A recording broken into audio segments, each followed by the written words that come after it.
아멘. 아멘. 예수를 따르니라. 우리 함께 따라해 보실까요? 예수를 따르니라.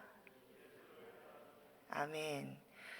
네, 우리 이 장면은 예수님께서 베드로와 안드레, 그리고 또 그 뒤에 보면 그 요한의 형제, 그 두 사람, 네 제자를 부르시는 그 장면입니다. 며칠 전에 제가 성경 공부하는 그룹에서 어떤 분이 이 본문 말씀을 가지고 이 상황에 대해서 좀 질문을 하셨습니다. 이 장면은 이제 이렇게 어부인 이들을 이제 예수님께서 부르시고, 그러자 이들이 예수님을 따라 나서는 그 장면입니다. 자, 갈릴리 해변을 다니시던 예수님의 눈에 이제 먼저 저희가 오늘 20절까지만 읽었는데, 여기 이 두 형제의 모습이 눈에 띕니다. 그래서 바다에 그물을 던지고 또 이렇게 하는 이 어부인 이 두 형제를 가만히 지켜보시던 우리 예수님께서 이제 이들이 이제 어부인 걸 아셨죠? 그리고는 이제 이들한테 다가가십니다. 그리고 말을 건네시죠. 나를 따라오라. 내가 너희를 사람을 낚는 어부가 되게 하리라. 자, 이 장면을 가지고 이제 저한테 질문을 하신 이분이 도저히 잘 이해가 되지 않는다라면서 이 장면으로 이제 질문을 하십니다. 예수님이 이 직업 어부들에게 내가 너희에게 능력을 더해 주어서 물고기를 잡을 때마다 내가 대박이 나게 해주겠다. 그래서 부자가 되게 해주겠다. 그러면서 그렇게 내가 주는 복으로 나를 섬겨라. 뭐 이렇게 얘기를 하셨다면, 이 대번에 그물을 다 던져두고 예수님을 따라 나서는 것이 좀 이해가 되게 된다라는 것이죠. 그런데 물고기 낚던 사람한테 이제 물고기 대신에 사람을 낚는 어부가 되게 해주겠다. 이렇게 말씀을 하셨는데, 과연 베드로가 예수님이 하신 이 말씀이 무슨 말씀이신지 무슨 뜻인지를 알고 따라간 건지, 아니면 그냥 그 순간 성령께서 역사해 주셔서 뭔지도 모르고 그냥 일단은 예수님을 따라 나선 건지 궁금하다는 것입니다. 이분이 이런 질문을 하는 데는 이제 본인도 예수님이 부르신 것이 확실한 어떤 부르심에 즉각 응답하고 싶은, 예수님을 따르고 싶은 마음이 있기 때문에 사실 질문을 하시는 거죠. 그러니까 그냥 단순한 질문이라기보다는 어떻게 베드로는 예수님이 나를 따르라 이렇게 말씀하시고 내가 사람을 낚는 어부가 되게 하겠다 할 때 그게 무슨 말뜻인지를 알고 그렇게 확 잘 따라 나섰을까? 나도 그렇게 따라 나서고 싶은데 나는 과연 예수님이 나한테 말씀하실 때 내가 그 말뜻을 잘 이해를 하고 내가 따라 나설 수 있을까? 과연? 또 아니면 어쩌면 베드로도 무슨 말뜻인지 이해도 못하시지만 성령이 이렇게 역사를 하셔서 탁 따라 나서게 된 걸까? 그렇다면 나도 내 안에 성령께서 확 이렇게 역사를 해주셔야만 나도 이렇게 잘 따라 나서지 않을까? 이런 여러 가지 생각들이 이분 안에 있었던 것이죠. 자, 여러분은 어떻게 생각하십니까? 여러분은 예수님을 따라가고 계십니까? 아멘. 자, 그러면 예수님을 내가 따르게 됐을 때 어떻게 내가 예수님을 따라가기 시작했을까? 우리 한번 생각해 보시면서 우리 말씀을 우리가 함께 조금 묵상해 보도록 하겠습니다. 자, 우선 오늘 본문인 이 마태복음 4장에서 예수님이 이 베드로와 안드레를 부르시는 때 이 시점은 예수님께서 공생의 사역을 이제 시작하신 바로 이 초기 단계입니다. 자, 그런데 이 베드로와 안드레가 이때 이 마태복음 4장에서 나타나고 있는 이 장면에서 예수님을 처음 만난 것은 아닙니다. 이 요한복음 1장 35절부터 42절까지 말씀을 우리가 이제 여러분이 집에서 찾아보시면 이 예수님이 공생애를 시작하시기 전에 이미 베드로와 안드레가 예수님을 만났었다라는 사실을 발견할 수 있습니다. 이 요한복음의 기록에 따르면 안드레는 세례 요한을 따라다니던 제자였습니다. 자, 그래서 이 세례 요한의 이 회개하라, 천국이 가까이 왔다 이런 설교를 계속 들으면서, 그리고 메시아가 올 것이다. 네, 나는 그리스도가 아니다. 네, 이런 이제 이야기들을 듣고 있던 사람이죠. 그리고 당시에 이 세례 요한의 소문은 세례 요한이 세례를 주던 요단강가 주변에서만 알려진 것이 아니라 이 예루살렘과 사마리아와 온 이 지역, 이 중동 근동 지역에 다 많이 소문이 나서 알려져 있고 많은 사람들이 이 세례 요한의 설교를 들으려고 모여들고 있었던 상황이죠. 네, 그런데 이제 그때 예수님께서 이렇게 지나가시는 걸 보고 세례 요한이, 여러분이 성경에 보시면 이제 예수님 공생애를 시작하시기 전에 예수님께서는 나사렛에 사셨지만, 네, 이 세례 요한이 세례를 주던 이 예루살렘 근처까지 방문을 하셨었던 기록을 여러분이 찾으실 수 있습니다. 그래서 공생이 시작하기 전에 이미 그쪽에 이제 한 2번 정도를 이렇게 왔다 갔다 하셨는데, 네, 이제 그때 세례 요한이 지나가던 예수님을 보죠. 그리고는 그 예수님을 가리키면서 보라, 하나님의 어린 양이시다, 이렇게 제자들한테 이야기를 해줍니다. 그때 이 세례 요한 옆에 있었던 2 제자가 세례 요한이 그 예수님을 보고 그렇게 말을 하는 걸 보고 얼른 예수님을 따라 나섭니다. 예수님한테 감긴다. 그래서 예수님을 이제 따라가서 이제 시간을 예수님과 함께 보내죠. 그 2 제자 중에 한 명이 바로 이 오늘 베드로의 형제인 안드레였습니다.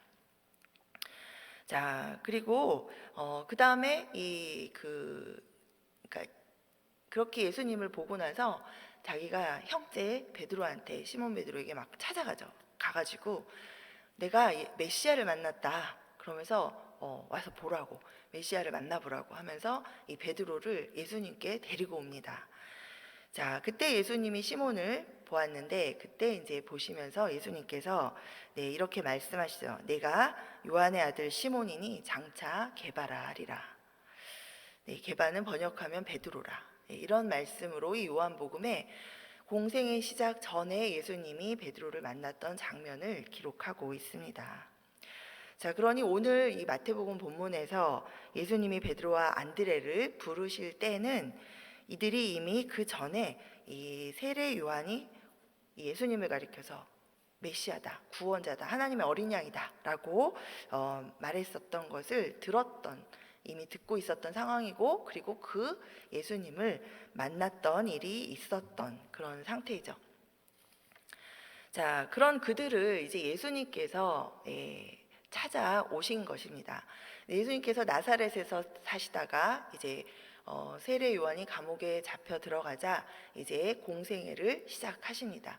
그래서 나사렛에서 이제 이사를 가시죠. 갈릴리 호수 근처에 가버나움이라는 큰 도시로 이제 옮기셔서 이제 그곳을 중심으로 나사렛 지역을 계속 다니시면서 이제 천국 복음을 전파하십니다. 자, 그때 그들이 호숫가에서 어부니까 이제 갈릴리 호수에서 고기를 잡고 하는 일들을 계속 이제 하고 있었던 상황인데, 이제 이들에게 결국은 예수님이 찾아오신 것입니다. 자, 누가복음 5장 1절에서 11절까지 보면 이제 오늘 읽은 마태복음 4장 18절부터의 그 이야기가 조금 더 자세한 내용으로, 그러나 약간은 조금 그랬나? 왜냐하면 이 마태복음의 글에는 굉장히 아주 간략하게 기록이 되어 있지만 이 누가복음의 누가는 조금 더 이제 디테일하게 그렇게 이제 기록을 하고 있습니다. 자, 그래서 우리 누가복음 5장 1절부터 11절까지 우리가 함께 좀 찾아보시면 좋겠습니다. 네, 성경 있으신 분들은 한번 찾아보시고, 네, 제가 읽어드리겠습니다. 자, 이 장면이 이렇게 이제 더 자세히 묘사되어 있습니다. 무리가 몰려와서 하나님의 말씀을 들을새 예수는 게네사렛 호숫가에 서서 호숫가에 배 2척이 있는 것을 보시니 어부들은 배에서 나와서 그물을 씻는지라. 예수께서 한 배에 오르시니 그 배는 시몬의 배라. 육지에서 조금 떼기를 청하시고 앉으사 배에서 무리를 가르치시더니 말씀을 마치시고 시몬에게 이르시되 깊은 데로 가서 그물을 내려 고기를 잡으라. 시몬이 대답하여 이르되 선생님, 우리들이 밤이 새도록 수고하였으되 잡은 것이 없지만은 말씀에 의지하여 내가 그물을 내리리이다 하고 그렇게 하니 고기를 잡은 것이 심이 많아 그물이 찢어지는지라. 이에 다른 배에 있는 동무들에게 손짓하여 와서 도와달라 하니 그들이 와서 두 배의 채움에 잠기게 되었더라. 시몬 베드로가 이를 보고 예수의 무릎 아래에 엎드려 이르되 주여 나를 떠나소서 나는 죄인으로소이다 하니 이는 자기 및 자기와 함께 있는 모든 사람이 고기 잡힌 것으로 말미암아 놀라고 세베대의 아들로서 시몬의 동업자인 야고보와 요한도 놀랐음이라. 예수께서 시몬에게 이르시되 무서워하지 말라 이제 후로는 내가 사람을 취하리라 하시니 그들이 배들을 육지에 대고 모든 것을 버려두고 예수를 따르니라. 아멘. 자, 우리가 모든 것을 버려두고 예수님을 따를 수 있는 것은 예수님이 누구인지를 깨달아 알았을 때입니다. 여러분이 교회에 나오시기를 결정하시고 교회에 나오셔서 또 계속해서 이제 신자로서의 생활을 이제 시작하셨지만 아마 각자 내가 정말 예수님을 따르는 사람, 나는 정말 예수님을 믿는다라고 이렇게 하게 된 그런 예수님을 인격적으로 만난 그 시점이 여러분이 다 있으실 것입니다. 자, 그때를 아마 생각해 보시면 어떤 마음이 드셨는지, 나에게 어떤 변화가 일어났는지. 네, 대부분 많은 분들은 예수님을 깨달을 때는 어때요? 예수님이 성인군자라는 걸 깨닫고 여러분이 따르시는 건 아니시죠? 네, 성인군자는 예수님뿐만 아니라 공자도 있고 부처도 있고 많이 있습니다. 네, 그러니까 예수님이 인류 역사상 대단한 그런 일을 하신 어떤 분이시기 때문에 물론 그렇지만 그래서 그냥 그런 일반적인 어떤 의미로 예수님을 선택해서 따르는 것은 아니죠. 자, 여러분들이 마음 안에서 예수님을 정말로 따르게 됐을 그때는 예수님이 누구신지를 깨달아 알았을 때 그때 우리가 예수님만 따르기로 결단하고 예수님만을 따라가는 이제 그런 제자의 삶을 시작할 수 있습니다. 자, 베드로는 오늘 자기에게 찾아오신 예수님이 구원자이신 것을 확신했습니다. 자, 지금 눈앞에서 불가능을 가능케 하신 그 예수님을 눈으로 보았죠. 이미 일전에 세례 요한의 설교를 통해서도 그리고 세례 요한이 예수님을 가리켜서 이야기해 준 것을 듣고 예수님이 그리스도이신가 보다라는 생각은 하고 있었을지 모르겠습니다. 그러나 그 이후에도 자기 생업을 따라 그저 그냥 유명하신 당시에 유명해진 어떤 분 세례 요한처럼 유명한 말씀을 전하시는 어떤 분으로 생각하고 있었는지 모릅니다. 그러나 지금 이 시점에서 베드로는 자기 눈앞에서 불가능을 가능케 하신 옆에 있는 사람은 그냥 그런가 보다 했을지 모르겠습니다. 그러나 베드로는 직업이 어부였고 본인이 근면 성실한 어부였습니다. 그래서 포기하지 않고 밤새 그물을 던져서 고기를 낚으려고 노력을 했던 장본인이죠. 그게 아무 소용이 없어서 이제 그물을 씻고 있는데 바로 얼마 전에 그렇게 했던 자기에게 바로 그 똑같은 바다에 나가서 그물을 던져보라고 했던 그 예수님의 말을 베드로의 고백처럼 내가 잘 안 될 것 같은 거 알지만 말씀에 의지해서 내가 한번 해보겠습니다 라고 했을 때 자기 생각에는 불가능이었던 일이 가능해지는 그것을 그 누구보다도 절실하게 깨닫고 있는 상황입니다. 자, 그런 베드로가 이 분을 보면서 지금 자기가 지금까지 들어왔고 또 알고 있었던 그런 모든 것들을 확신하는 믿음이 생겨난 거죠. 선지자들이 예언했던 구원자가 바로 이분이구나. 이 불가능을 가능케 하시는 이분이 정말 구원자시구나. 그러면서 내가 죄인입니다 라고 주님 앞에 그렇게 고백을 하죠. 자, 누가복음 4장 17절에서 21절에 보면 예수님께서 회당에 들어가셔서 자기가 누구인지를 이 예언자의 선지자의 예언을 통해서 밝히시는 장면이 나옵니다. 자, 이렇게 말씀하시죠. 선지자 이사야의 글을 드리거늘 책을 펴서 이렇게 기록된 데를 찾으시니 곧 주의 성령이 내게 임하셨으니 이는 가난한 자에게 복음을 전하게 하시려고 내게 기름을 부으시고 나를 보내사 포로된 자에게 자유를, 눈먼 자에게 다시 보게 함을 전파하며 눌린 자를 자유롭게 하고 주의 은혜의 해를 전파하게 하려 하심이라 하였더라. 책을 덮어 그 맡은 자에게 주시고 앉으시니 회당에 있는 자들이 다 주목하여 보더라.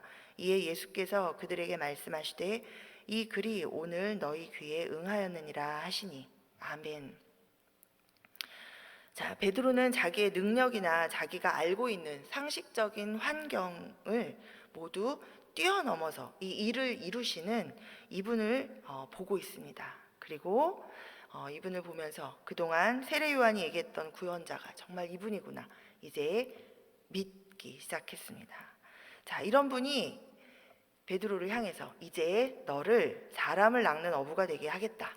이제 후로는 내가 사람을 취하리라. 사람을 사로잡으리라. 이렇게 말씀하고 계십니다. 자, 물고기를 낚는 일이 직업인 이 어부 베드로에게 예수님께서는 지금 예수님을 따르면서 해야 할 일, 예수님을 따라오라 말씀하시면서 예수님을 따르면서 해야 할 일, 그 사명에 대해서 베드로가 가장 잘 이해되고 또 마음에 와 닿는 표현으로 지금 말씀하고 계신 것입니다. 물고기를 낚는 것처럼 사람을 사로잡게 하겠다.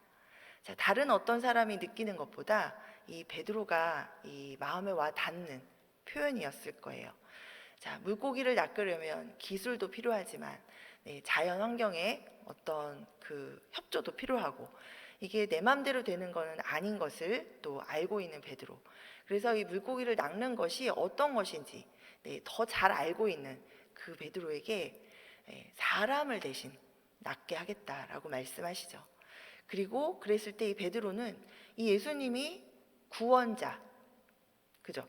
예언자들이 계속 얘기했던 죄에서부터 우리를 구원할 자, 우리 이스라엘을 영원히 구원하실, 회복시키실 자라는 것을 이제 계속 생각하고 있었는데 그 바로 예수님이 내 눈앞에 있는 이 예수님이 바로 그분이시구나 하는 믿음이 부어지면서 또 이분이 나로 하여금 물고기가 아닌 사람을 취하겠다라고 얘기하실 때 무엇을 하든지 주님의 말씀이 이루어지겠구나, 불가능이 가능하게 되겠구나, 그리고 이 물고기를 낚는 것도 내 생업에 이렇게 중요한 일인데 사람을 취하게 하겠다라는 이 일은, 이 구원자께서 하실 이 일은 얼마나 큰 일인가라고 믿으며 그 믿음으로 주님을 따라가겠다고 이렇게 모든 것을 버려두고 행동으로 보여주며 예수님을 따르기 시작하게 되는 것입니다. 자, 지금 이사야의 말씀을 통해서 예수님께서 말씀하신 그 일이 바로 구원자로 오신 예수님께서 하실 일이었죠. 사로잡힌 죄에 사로잡혀 살아가고 있는 우리들을 포로된 상태에서 노임당하게 해주시고 또 죄로 인해서 눈이 멀은 우리들을 다시 하나님을 볼 수 있게 해주시고 또 눌려있는 사람들을 모두 자유롭게 하시고 이 영혼 구원의 사명을 이제 함께 감당케 하시겠다라는 것이 바로 이 사람을 낚는 어부가 되게 하겠다라는 그 말씀이셨습니다. 베드로가 다 이해하지는 못했을지라도 이 불가능을 가능케 하시는 이분이 구원자이시구나라는 그 믿음과 또 이분이 하시는 이 구원 사역을 위해서 나를 지금 부르고 계시구나라는 그 확신을 가졌던 것이 분명합니다. 그리고 그 믿음과 그 부르심을 따라서 베드로는 이제 모든 것을 다 버려두고 예수님을 따릅니다. 우리가 여전히 세상적인 가치의 기준을 가지고 있다면 우리는 예수님을 따라가기가 어렵습니다. 그리고 예수님을 좀 따르다가도 예수님을 따르는 것이 참 힘들구나, 너무 어렵구나 하면서 다 그만 중도 하차하게 될 수도 있습니다. 세상적인 가치의 기준으로는 물고기를, 내가 원래 하던 직업을 통해서 물고기를 더 잡을 수 있게 해서 내가 부자가 되게 해주시고 또 그것으로 예수님을 섬길 수 있도록 해주겠다라는 그러한 부르심을 우리는 더 기대하게 됩니다. 그러나 우리가 따라하는 예수님은 단지 그런 일을 위해서 오신 것은 아닙니다. 예수님은 우리를 죄에서 구원하셔서 우리로 하여금 영벌인 지옥에 떨어지지 않고 영원한 생명을 가진 하나님의 자녀로서 하나님 나라에서 영원히 살도록 하시려고 이 땅에 오셨습니다. 예수님은 구원자이십니다. 아멘. 제가 지난 한 주간 동안 자, 그러면 여러분 또 고민하시죠? 그러면 내가 하던 모든 직업을 다 버려두고 예수님을 따라야 하는가? 그럼 나는 신학교에 가서 그러면 또 전도사, 목사가 되어야 하는가? 또 다 버리고 선교사로 나가야 되는가? 자, 내 모든 것을 버리고 따라가는 것은 물론 그러한 것들도 100% 예수님을 따라가는 것이죠. 그러나 여러분의 삶 가운데 예수님의 부르심, 예수님이 목사로 부르시고 선교사로 부르신 것처럼 여러분의 자리에서 예수님의 부르심의 소명은 영혼 구원을 위해서 하나님께서 사용하시는 사람을 낚는 어부가 되게 하겠다라는 그 부르심은 동일합니다. 아멘. 지난 한 주간 동안 제가 몇 가지 이야기를 들었지만 그 중에 한 가지는 일단 저희 딸이 25일 크리스마스 우리 성탄절 예배를 마치고 단기 선교를 갔습니다. 그래서 2주간의 단기 선교를 잘 마치고 돌아왔습니다. 저희 딸 혼자만 간 것이 아니라 저희 딸 그룹은 17명의 우리 대학생들이 함께 또 가서 복음을 전했는데 정말 많은 열매들이 또 여전히 있었습니다. 택시 기사 26살 된 그 민족 택시 기사 청년이 내게 복음을 전했는데 그 청년이 나도 네 말이 맞다면 나는 정말 고민스럽다 하면서 예수님이 정말 구원자라면 나는 예수님을 따르고 싶다 이렇게 말하면서 영접하는 일들도 있고 또 여러 자매들을 만나는데 그 자매들이 그 자리에서 또 예수님을 영접하는 일들이 있었습니다. 또 뿐만 아니라 지금 아프리카 케냐에서 아주 1000명이 넘는 그 교회 지도자들과 또 그리스도인들이 모여서 이제 지금 우리가 이 마지막 시대에 정말 복음을 전하는 이 사명을 감당하는 그러한 교회로 일어나야 되겠다라면서 지금 함께 모여서 3박 4일 캠프를 진행하고 있습니다. 이제 이런 일들이 물론 오미크론 여러 가지 코로나로 아직 세상이 시끄럽습니다. 그리고 안전을 위해서 우리가 다 조심하여야 되지만 세계 가운데 그러나 하나님의 복음, 천국 복음은 계속해서 전해지고 있습니다. 아멘. 또 그리고 그 일을 감당하는 사람들이 있습니다. 자, 그들이 전부 다 자기 직업이 하나님의 말씀만을 전하는 사람들인가요? 그렇지 않습니다. 우리 대학생들은 학생인 신분을 가지고 방학 때 쉬는 시간들을 통해서 그렇게 이 민족들 가운데 나아가서 다른 나라에서 아직 교회가 없는 그곳들을 찾아가서 복음을 듣지 못한 사람들에게 예수님의 소식을 전해주고 영혼을 구원하는 이 예수님의 사역을 함께 감당하고 있습니다. 또 지난주에 제가 우리 몇 년 전에 에녹에 이렇게 나오시던 어떤 분을 이제 연락을 받고 이제 잠시 방문하는 일이 있었는데 또 그분들은 이제 교회를 나오시지는 예수를 믿지 않으시는 분들이셨습니다. 그런데 이제 연세가 있으신 남편께서 암 선고를 받으시고 그러나 연세가 많이 있으셔서 항암 치료를 하지 않으시겠다고 결정을 하시고 이제 진통제로 이제 주어진 시간을 그냥 가족과 함께 이렇게 지내기로 결정을 하신 상태였습니다. 따님이 미국에 사시는데 아버님께서 돌아가시기 전에 꼭 예수님을 영접했으면 좋겠다고 어떤 분을 통해서 좀 도움을 요청하셔서 제가 먼저 전화로 복음을 전하고 기도를 해드리고 기회를 주시면 찾아뵈면 좋겠습니다 말씀을 드렸는데 바로 또 전화를 주셔서 제가 만나 뵀습니다. 그런데 내가 찾아가 뵀는데 그분의 말씀 가운데 이런 말씀들을 하시더라고요. 물론 따님이 열심히 이제 기도를 하셨겠죠. 그동안에 오랜 동안 기도하셨습니다. 그런데 본인이 머리를 자르러 가는 미용실에 그 미용사분께서 아마도 이 교인이신 것 같다는 거예요. 그런데 본인이 갈 때마다 이렇게 기도를 해주시는데 참 마음이 불편했다는 겁니다. 자기는 교회 다니는 사람이 아닌데 본인을 위해서 머리를 잘라주시고는 꼭 기도를 해주시고, 그 다음에 이제 최근에 다녀오셨는데 이제 몸이 안 좋은 이야기를 하셨더니 너무 안타까운 마음으로 기도를 해주셨다라는 이야기를 하십니다. 그리고 또 이제 우리 이분의 패밀리 닥터 분께서 우리 교회 장로님이신데 그 장로님께서 이분이 항암 치료를 이제 안 하시기로 결정하신 얘기를 듣고는 우리 이분한테 꼭 예수님을 영접하시고 가시면 좋겠습니다, 이렇게 말씀을 해주셨는데 그 말씀이 너무 마음에 이렇게 깊이 들어왔다라고 고백을 하십니다. 그러면서 예전에 어떤 분이 이 임종을 맞이하는 장면을 제가 그때 이제 함께 있었던 경험이 있었는데, 그때 목사님이랑 몇 분이 오셔서 그분을 그 자리에서 이렇게 기도해 주시고 찬송 부르고 예배를 드리면서 그분이 그 자리에서 이렇게 예수님을 믿으시고 이렇게 돌아가시는 거를 본 일이 있는데, 그 장면이 자꾸 생각이 나면서 나도 어떤 목사든지 누가 와서 나를 위해서 좀 뭘 해주면 좋겠다 이런 마음을 갖고 계셨다라고 하십니다. 그래서 주저없이 하나님이 다 멍석을 깔아놓으신 그 자리에서 제가 복음을 다시 전하고 그 두 분이 영접 기도를 하시고 그렇게 예수님을 기쁘게 영접하셨습니다. 네, 할렐루야.